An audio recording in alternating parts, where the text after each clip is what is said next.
Hey friends, hope that you're having a great week. Lots of great things to tell you this week for this week's update. I'm really thankful for two great Sundays that we've had at his place as we've been gathering together there for worship.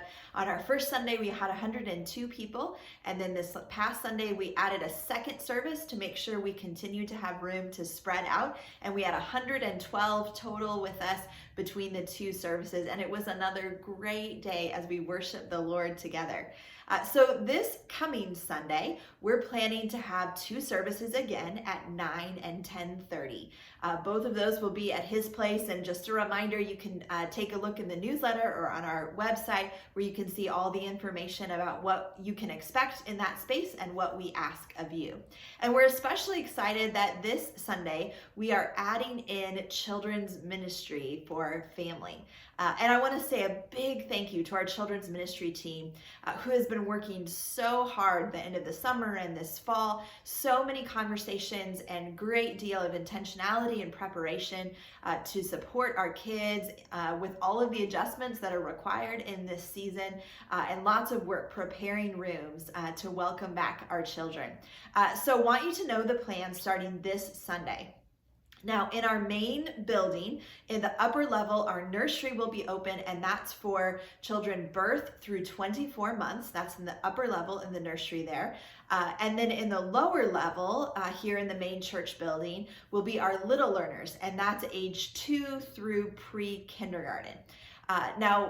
We will be taking lots of steps for safety and sanitation in all of those spaces.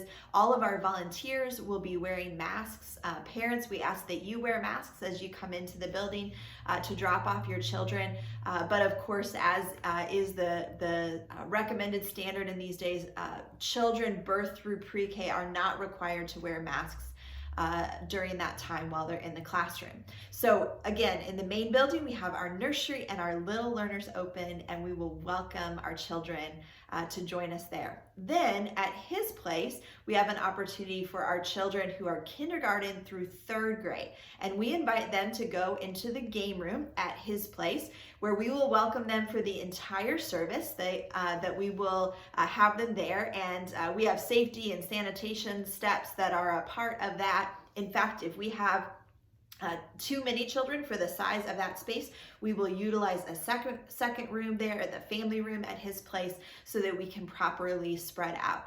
And we are asking, not only will the volunteers be wearing masks, we ask the children to be wearing masks as well during that time. But we're so excited to be together and to have those opportunities for children.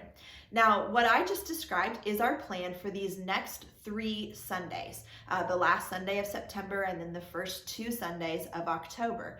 Then on October 18th, we're layering in another thing. And at that point, we plan to start our full Sunday school classes for all of our children. So that means that on October 18th, we will shift that children's ministry opportunity for our elementary kids back to our main church building in a more similar fashion than what we've done before, where we have the classrooms for different grade levels there in the lower level. And that would be again during the 10:30 hour for that entire time. So we're looking forward to that on October 18th.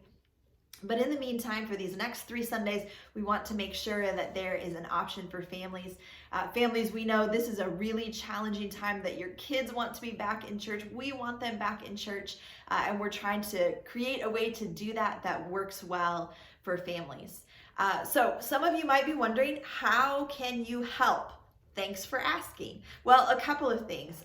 First, if you do not have young children and you're planning to come in person on Sunday, then I would invite you to think about coming to the 9 a.m. service. That would really help us to free up some additional seats at 10:30 for families with children. So if you're able to do that, thanks in advance for helping us with that. Another way that you can help, keep praying for us. Keep reaching out to have conversations. If you have questions or things that you want to process, please do reach out in this season. I'm always so glad to hear from you.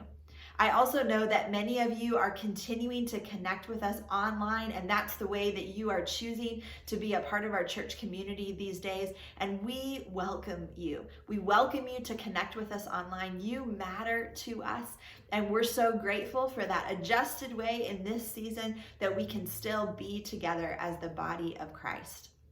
Friends, I love you and I'm praying for you, and I'm especially praying that you encounter Jesus day to day on this journey to recover your life. You know, in our challenge in our small groups this past week, we've had a simple challenge to pause 3 times a day for prayer and to kneel if we're able to do that. And I've been doing that and using the 23rd Psalm as my prayer. And I can tell you, it is restoring my soul. I feel in new ways that I'm recovering my life. Not because everything's easy. Certainly, these are challenging days and I am feeling it.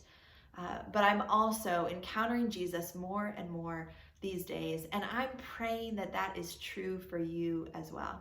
I love you. I'm praying for you, and I'll see you soon.